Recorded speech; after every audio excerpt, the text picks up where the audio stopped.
देवता कार्यसिद्ध्यर्थं सभास्तम्भसमुद्भवम् श्रीनरसिंहं महावीरं नमामि ऋणमुक्तये लक्ष्म्यालिङ्गितवामाङ्गं भक्तानां वरदायकं श्रीनरसिंहं महावीरं नमामि ऋणमुक्तये आन्त्रमालाधरं शङ्खं चक्राब्जायुधधारिणं श्रीनरसिंहं महावीरं नमामि ऋणमुक्तये स्मरणात् सर्वपापघ्नं कद्रूजविषनाशनं श्रीनरसिंहं महावीरं नमामि ऋणमुक्तये सिंहनादेन महता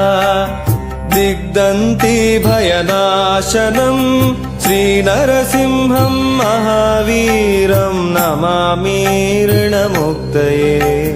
प्रह्लादवरदं श्रीशं दैत्येश्वरविदारणं श्रीनरसिंहं महावीरं नमामि ऋणमुक्तये क्रूरग्रहैः पीडितानां भक्तानामभयप्रदं